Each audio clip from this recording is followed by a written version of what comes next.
Je vais vous présenter le projet du Podo Weight Tracker imaginé par Amandine Frey, Lucas-Étienne Greenwood et Romain Garnier.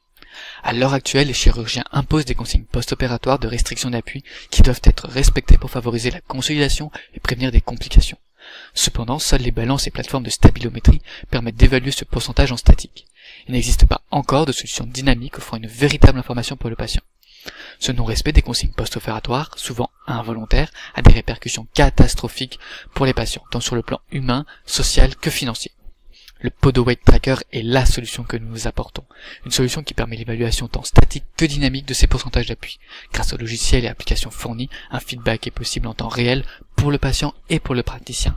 Cela se met en place par un avertisseur sonore qui se déclenche lorsque le patient se rapproche de la charge limite. Nous travaillerons en étroite collaboration avec l'entreprise FitMe qui a déjà développé ce type de semelle pour le sport et pour le suivi des patients diabétiques. Pour mener à bien ce projet, nous avons réuni une équipe compétente dans les domaines concernés, afin de proposer le meilleur produit. Amandine Frey, notre leader du projet et consultante en kinésithérapie. Romain Garnier, responsable qualité et consultant en kinésithérapie. Lucas-Étienne Greenwood, consultant en kinésithérapie et podologie et également en recherche. Nous avons également notre partenaire FitMe, avec lequel nous travaillerons sur les semelles qu'ils produisent afin de les modifier. Nous avons l'analyse externe ensuite.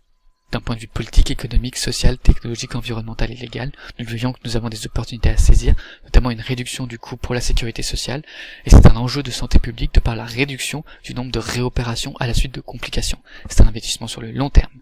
L'objet est simple d'utilisation et permettra de réduire le nombre de procès faits aux praticiens. Il y a des menaces qui pèsent sur ce projet, notamment le coût de l'opération, qui sera sûrement dû à faire par les professionnels de santé et ce qui sortira de la poche des professionnels de santé un financement par la recherche. Il y a en plus la nécessité d'un smartphone afin d'utiliser l'objet de la manière la plus optimale. L'analyse interne permet de révéler des forces, il n'y a pas d'autres outils équivalents à l'heure actuelle. C'est un projet initié par des professionnels de santé, pensé par des professionnels de santé et pour des professionnels de santé. Il y a également la création de formations associées pour les professionnels de santé.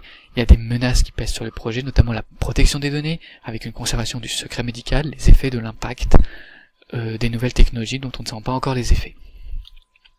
Les courbes de valeur que je vous présente comparent une semelle dite classique orthopédique, une semelle pensée pour le sport et le Podo Weight Tracker.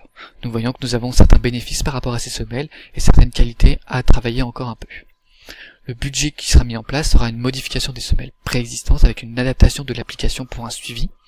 Il faudra donc des frais de gestion et de consommables, un lien avec le partenaire FitMe et une assurance et une expertise en droit des entreprises.